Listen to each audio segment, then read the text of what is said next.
E aí, pessoal, sou a professora Bárbara Furquim, professora de vocês do 9º ano. E nessa aula a gente vai falar sobre o nivelamento da Primeira Guerra Mundial. Em especial, vamos falar sobre os tratados que foram feitos ali no final da Primeira Guerra Mundial e os acordos de paz, ou a tentativa de um acordo de paz. Bom, vamos lá? Primeiro, a gente tem que ver quais são os objetivos da nossa aula. Primeiro objetivo, compreender as consequências da Primeira Guerra Mundial. Porque com o fim da Primeira Guerra Mundial, nós vamos ver que vão ser transformados não só um contexto geográfico e político europeu, mas como isso vai acabar alterando o contexto das próximos episódios da história que virão nas décadas seguintes. E também analisar as principais definições dos tratados e acordos que encerraram esse conflito, né? Como é que foi tratado o lado vitorioso, como é que foi tratado o lado dos derrotados. E a gente vai começar tudo falando sobre, retomando alguns conceitos, perguntando qual aliança foi vitoriosa na Primeira Guerra Mundial. Primeiro a gente vai falar um pouco sobre o que foi essa Primeira Guerra Mundial. Basicamente, a Primeira Guerra Mundial, então, vai ser um conflito que vai envolver grandes nações da Europa, inicialmente, né? Depois a gente vai ver que outras nações vão estar envolvidas e vão participar dessa guerra. Ela inicia em 1914 e ela termina em 1918. Existiam dois grupos que pertenciam, eram os dois grupos inimigos dentro dessa guerra. De um lado, a gente tinha a Tríplice Aliança. Quem que fazia parte da Tríplice Aliança? Era a Alemanha, o Império Austro-Húngaro e a gente tinha a Rússia. Né? A gente vai ver, né, que ali vai ter uma influência, né, o Japão, de certa maneira, vai se posicionar depois ao lado ali dessa Tríplice Aliança. Do outro lado, nós vamos ter a Tríplice Entente, que foi, inclusive, o lado dos vitoriosos. Quem vai fazer parte dessa Tríplice Entente? Reino Unido, França, mais tarde a gente vai ver que os Estados Unidos vai se aliar à Tríplice Entente, mas no final da guerra. O Brasil vai fazer parte, vai estar do lado dessa Tríplice Entente. A Itália, ela inclusive fazia parte da Tríplice Aliança, mas ela se retira da guerra nos 2 primeiros anos, mudando de lado e apoiando também a Tríplice Entente. Vão ocorrer aí várias saídas, entradas. A Rússia, ela vai sair em 1917 da guerra para resolver um problema interno, que não era um probleminha, era a Revolução Russa que vai transformar o caminho da história nas décadas seguintes na Europa e no mundo. E a gente vai ver que os países da Tríplice Entente, eles conseguiram segurar o avanço alemão, porque essa era uma das propostas, né, do avanço alemão, de tomar territórios, valendo-se de tanques e aviões mais eficientes e aí contando com a presença dos Estados Unidos, que vai colaborar com essa presença tecnológica bélica que era importante. A Tríplice Entente, ela vence a Alemanha na Segunda Batalha do Marne, em agosto de 1918, e a Alemanha ela vai assinar a rendição dela na data de 11 de novembro de 1918. Bom, vamos refletir um pouco. A Batalha de Somme, que acontece em 1916, ela foi uma das maiores e mais sangrentas que aconteceram dentro da Primeira Guerra Mundial. Ela envolveu mais de 3 milhões de soldados, desses mais de 1 milhão de baixas somando o exército dos dois lados. Além das mortes e da destruição, quais outras consequências a guerra deixou? Aqui a gente tem uma imagem que mostra esse grupo enorme de homens, né, cavalos, equipamentos e movimentação no norte da França, que é essa região do Somme. É importante a gente pensar o seguinte: esse nome dado à Primeira Guerra Mundial, ela vai ganhar essa proporção de Primeira Grande Guerra, também era conhecida como a Grande Guerra, por o sentido de que pela primeira vez um número tão grande de pessoas acabou sendo morta e acabou sofrendo as consequências. A gente vai ver que o aceleramento, ali, né, existia a aceleração da Segunda Revolução Industrial, então o poder bélico ele era muito maior, começa a se usar os aviões, tudo isso vai atingir um contingente muito maior de pessoas. Por isso a gente usa o termo Primeira Grande Guerra Mundial, porque ela vai ter ações que vão atingir várias nações, principalmente envolvendo questões econômicas, de processo de industrialização. Bom, o saldo trágico da guerra. Ao final da Primeira Guerra Mundial, então, ficou provado que o uso dos aviões, dos canhões, dos tanques, dos gases venenosos, eles tinham contribuído para esse aumento absurdo de matar e destruir. Nunca antes, em um tempo tão curto, a história ela tem várias guerras que duraram, às vezes alguns conflitos passaram-se de 100 anos, mas esse número, esse contingente de pessoas mortas dentro da Primeira Guerra Mundial vai ser algo que realmente vai chocar a população daquele período. Cerca de 10 milhões de mortos existiram dentro dessa Primeira Guerra Mundial. Cerca de 20 milhões de mutilados e dezenas de milhares de órfãos e refugiados.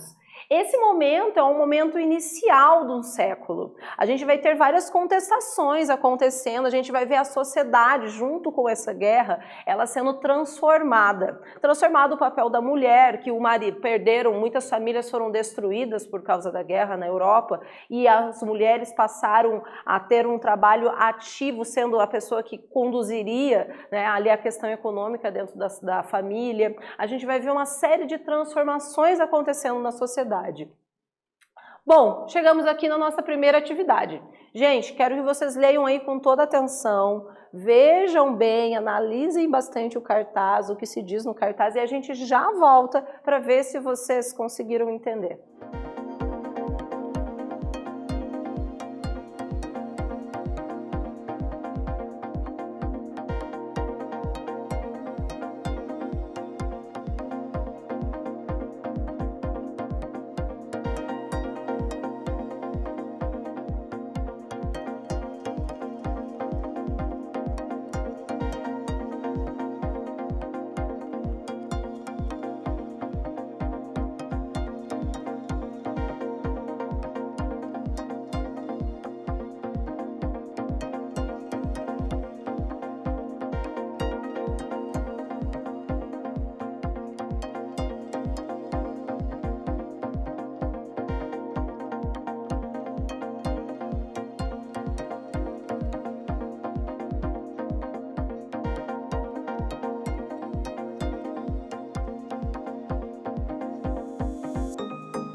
Então, pessoal, vamos dar uma olhada nessa atividade? Olha aqui, ó, só, a gente tem aqui um cartaz e no alto do cartaz lê-se o seguinte: há no vosso coração um lugar para nós? Aqui a gente vê uma imagem de duas crianças, né? E esse cartaz é um cartaz francês de 1918 e trata a respeito dos órfãos da guerra, né? Onde tiveram ali os seus pais que foram mortos, né? Ou seja, em batalha como soldados, né? Trabalhando ali na frente como enfermeiros, ou mesmo atingidos pelos aviões, pelas bombas. Que relação é possível estabelecer entre o cartaz e a Primeira Guerra Mundial? Bom, o cartaz visou chamar a atenção para o drama resultante do aumento exponencial de número de órfãos. Uma das consequências mais trágicas da Primeira Guerra, devido ao grande número de mortos, inclusive de civis, foi essa grande leva de órfãos que ficaram como um resultado de um saldo bastante infeliz da Primeira Guerra Mundial. Bom, os acordos de paz. Então, em 1918, a gente vai ter o fim da Primeira Guerra Mundial, mas era necessário, então, fazer tratados, fazer acordos, estabelecer como é que as coisas ficariam, principalmente entre esses grupos, né, a Tríplice Entente e a Tríplice Aliança. Ao final da guerra, o presidente dos Estados Unidos, Thomas Wilson, ele vai fazer o seguinte, ele vai propor um acordo de paz. Inclusive, esse acordo de paz dele é conhecido como os 14 pontos de Wilson. E o presidente Wilson dos Estados Unidos, ele tinha ali a defesa clara, ele defendia uma paz sem vencedores. Isso quer dizer que ele pretendia tentar apaziguar a situação, não criar uma situação em que se retirasse mais ainda as coisas dos derrotados. Esse pedido, essa maneira de agir do presidente Wilson dos Estados Unidos não foi aceita e a gente vai ver que o acordo ele não vai ser aprovado e a Alemanha vai ser considerada culpada pela guerra. Isso vai gerar consequências extremamente negativas para a Alemanha. Bom, a gente vai ver que são vários tratados e acordos que vão ser feitos. Um deles é o Tratado de Brest-Litovsk, que aconteceu em 1918. Finlândia, Estônia, Letônia e Lituânia, eles pertenciam à Rússia. Sim, a Rússia, como nós sabemos, é um dos países que tem uma das maiores proporções de área, né? Ela engloba, aliás, a Rússia ela faz parte do continente europeu e ela também faz parte do continente asiático.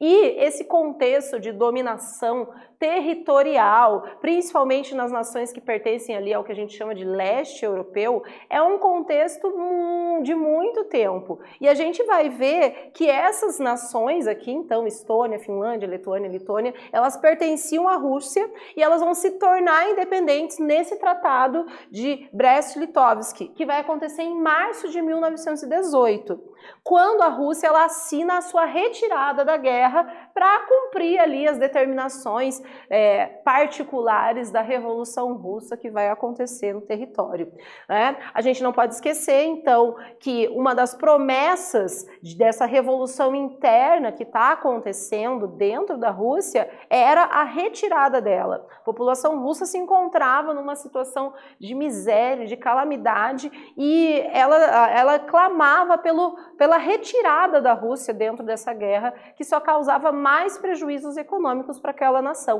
que era um grande império, né? O território polonês ele acaba sendo reestabelecido dentro desse tratado. E a gente vai ver que um outro tratado, talvez o mais conhecido e o mais celebrado dos tratados dentro da Primeira Guerra Mundial, vai ser o Tratado de Versalhes, que vai acontecer em 28 de junho de 1919, na França. Bom, como que ele vai se proceder, né? Ele vai ficar conhecido, então, reconhecido como a paz dos vencedores. Por quê? Porque vão ser os vencedores, os participantes da Tríplice Entente, que vão decidir quais são os caminhos e quais são, como é que os derrotados vão pagar o custo dessa guerra, né? Esse tratado ele vai fazer o seguinte, ele vai obrigar a Alemanha a devolver a região de Alsácia-Lorena para a França, uma das regiões que haviam sido dominadas pelos alemães ali do território da França, ceder aos vencedores todos os seus direitos sobre as colônias ultramarinas. Isso porque a Primeira Guerra Mundial, todo esse contexto, ele está acontecendo junto com o processo de imperialismo e neocolonização que fazia parte ali, essas nações europeias, tanto as nações que pertenciam à Tríplice Aliança como nações que pertenciam à Tríplice Entente, haviam dominado, tomado territórios da África e da Ásia, e lá expondo, né, um processo de bastante, muitas vezes, violento à população de dominação colonial, neocolonial. E a gente vai ver que, então, nesse momento em tudo isso está acontecendo, então, esses derrotados vão ter que ceder os direitos dos territórios que eles haviam dominado. Entregar a posse das minas de carvão e desocupar territórios invadidos, entre outros países, que esse era, né, uma das coisas que os alemães, principalmente, estavam ali dominando vários territórios, e o Império Austro-Húngaro. Bom, a Alemanha ela deveria pagar a seus adversários uma indenização de cerca de 33 bilhões de dólares. Ela vai ser proibida, em nenhuma situação ela pode ter uma força bélica construída ligada à aviação militar, canhões, submarinos. Ela devia entregar parte, né, dos seus navios mercantes aos vencedores, e o seu exército só poderia ter no máximo 100 mil homens. Todas essas ideias do Tratado de Versalhes, elas eram assim, ligadas ao contexto de vamos enfraquecer todas as possibilidades da Alemanha conseguir se reerguer, e ela tem que pagar pela audácia de ter tentado, né, dominar a guerra. Várias outras nações que pertenciam ali, por exemplo, o Império Austro-Húngaro, vão ter custos também de desmoronamento do próprio Império. Mas a gente vai ver que a Alemanha realmente foi dos derrotados o que pagou um preço mais alto. Aqui a gente tem uma imagem do presidente do Comitê das Relações Exteriores escoltando uma figura maltratada de muletas que estava sendo chamada de Tratado de Paz. Isso era uma crítica, né, da comunidade ligada à mídia do período, que dizia que esse tratado de paz, ele na verdade, ele mais ainda maltratou as pessoas, né, os que foram derrotados. Bom, chegamos aqui na nossa segunda atividade. Gente, leia com atenção, copia, responde no caderno e a gente já volta para ver se está tudo certo.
Então, pessoal, vamos dar uma olhada nessa atividade?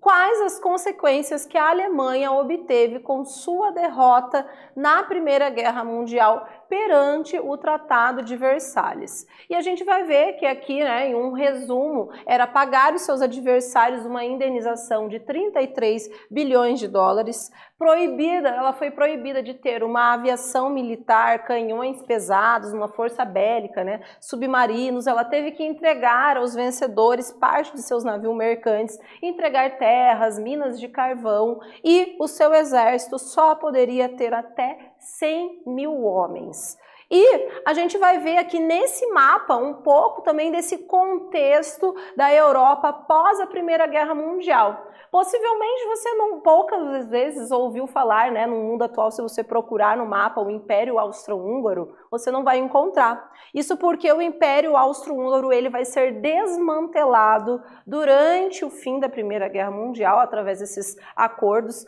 Na verdade, a Europa ela tinha um contexto, existiam vários impérios, a Rússia era um grande império, e isso vai ser desmantelado. A gente vai ver aqui nesse mapa, por exemplo, na parte verde são os principais países vencedores da guerra. Nós vamos ter aqui o Reino Unido, a França, a Itália, que depois ela muda de localização, ela vai para a Tríplice Entente. Aqui num verde mais claro, a gente vai ver o antigo Império Russo. Na parte dos impérios derrotados, nós vamos ver em amarelo, num tom mais amarelado ali, a Alemanha, a Áustria-Hungria, onde nós vamos ter, através ali dessas mudanças, todos esses mapas marcados em vermelhos vão ser as áreas que vão ser alteradas, que vão ser sujeitas a transformações territoriais de fronteira. E a gente vai ver que o Império Otomano, aqui mais embaixo, que já chega ali no contexto do Oriente Médio, mas está próximo à África, próximo à Europa, ele também vai ter várias alterações dentro desse contexto do fim da Primeira Guerra Mundial. Então, é interessante a gente observar como esse mapa após o fim da Primeira Guerra Mundial, ele vai ser totalmente transformado. Quando você transforma fronteiras, você transforma questões também de como as pessoas se entendem num sentido cultural, quais eram os conflitos existentes. Isso tudo vai fazer parte de uma construção de um povo, construção de uma identidade que vai estar presente na próxima guerra mundial, a Segunda Guerra. Bom, os tratados de paz. Foram ainda assinados outros tratados de paz sobre questões de fronteiriças e criação de novos países que vão ser feitos, como a gente viu ali no mapa. Desmembramento do Império Austro-Húngaro em vários países independentes, isso dentro do chamado Tratado de Saint-Germain, que é a Polônia, a Tchecoslováquia, a Hungria, a Áustria e a Iugoslávia, e o Império Otomano, que vai ser totalmente desmembrado. Consequências da guerra. A gente vai ver que o Japão ele conquistou várias colônias alemãs na Ásia e consolidou-se como um potencial regional. A gente vai ver que em 1919 vai ser criada a Liga das Nações. A Liga das Nações, ela tinha sede em Genebra, na Suíça, e a ideia dela era ser uma organização que deveria servir como um árbitro dos conflitos, tentando muitas vezes evitar os conflitos. Vamos ver que a Liga das Nações ela não vai conseguir deter esses conflitos que virão. Os Estados Unidos eles saíram da Primeira Guerra Mundial como uma das grandes potências do planeta, e a gente vai ver que o Tratado de Versalhes ele vai ser ali uma sementinha plantada para algo maior que vai acontecer principalmente dentro da Alemanha e em outras nações, que são a criação de regimes totalitários. Bom, chegamos aqui na nossa última atividade. Leiam com atenção, já voltamos daqui a alguns minutos para ver se está tudo certo.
Oi pessoal, sou a professora Bárbara Furquim, professora de vocês do 9º ano de História. Nessa aula a gente vai falar sobre o nivelamento da Primeira Guerra Mundial, os acordos, os tratados, o Tratado de Paz que foi estabelecido com o fim dessa Primeira Guerra Mundial. Bom, primeiro, antes da gente começar, a gente tem que ver quais são os nossos objetivos dessa aula. Compreender as consequências da Primeira Guerra Mundial, né? Ver quais são as consequências que essa guerra vai gerar não só para a Europa, como para o mundo todo, e analisar as principais definições dos tratados e acordos que encerraram esse conflito. Bom, vamos retomar alguns conceitos. Qual aliança foi vitoriosa na Primeira Guerra Mundial? Vamos falar um pouco sobre a Primeira Guerra Mundial. A Primeira Guerra Mundial, ela vai acontecer entre os anos de 1914 e 1918. Dois grupos vão ser os grupos inimigos dentro desse conflito. De um lado, a gente tem a Tríplice Aliança, onde participava a Alemanha, o Império Austro-Húngaro e o Império Otomano, que fazia parte, né? Outras nações vão acabar se aliando a essa aliança, né? Mas esses são os três principais dessa tríplice. Do outro lado, a gente vai ver que tem a Tríplice Entente, que era o Reino Unido, a França e a Rússia. Rússia vai acabar se retirando dessa guerra, porque em 1917 vai ter um conflito particular interno, que é a Revolução Russa. A Itália, ela participou inicialmente dentro da Tríplice Aliança, mas ela também se retira da guerra. A gente vai ver que a guerra termina então com a vitória da Tríplice Entente. Os países da Tríplice Entente conseguiram então segurar o avanço das tropas alemãs, valendo-se de tanques e aviões mais eficientes. Isso principalmente por causa da participação dos Estados Unidos, que vai se aliar à Tríplice Entente e vai dar essa ajuda bélica a eles. Bom, a gente vai ver que a Tríplice Entente ela vence a Alemanha na chamada Segunda Batalha do Marne em agosto de 1918 e a Alemanha ela vai assinar a sua rendição em 11 de novembro de 1918. Vamos refletir. A Primeira Guerra Mundial ela vai gerar um contingente de mortos até então nunca visto. E a gente vai ver que isso vai estar presente, por exemplo, na chamada Batalha de Somme, em 1916, que ela foi uma das maiores e mais sangrentas batalhas que ocorreram dentro da Primeira Guerra Mundial. Bom, ela envolveu mais de 3 milhões de soldados, desses mais de 1 milhão de baixas, somando os exércitos dos dois lados, além das mortes e da destruição. Quais outras consequências a guerra deixou? Aqui a gente tem uma imagem que mostra uma massa de homens, cavalos, equipamentos, todos em movimentação dentro da França. E a gente vai ver que essa Primeira Guerra Mundial ela vai deixar um grande saldo extremamente trágico, que vai ser, ao final da Primeira Guerra Mundial, fica provado que o uso de aviões, de canhões, dos tanques, de gases venenosos, eles contribuíram em um aumento tremendo o número de mortos e mutilados. O número de mortos chegou a 10 milhões, e a gente vai ver que cerca de 20 milhões de mutilados e dezenas e milhares de órfãos vão estar e refugiados dentro desse saldo trágico da guerra. Chegamos à nossa primeira atividade. Gente, leiam com atenção, interpretem bem aqui o cartaz e a gente já volta.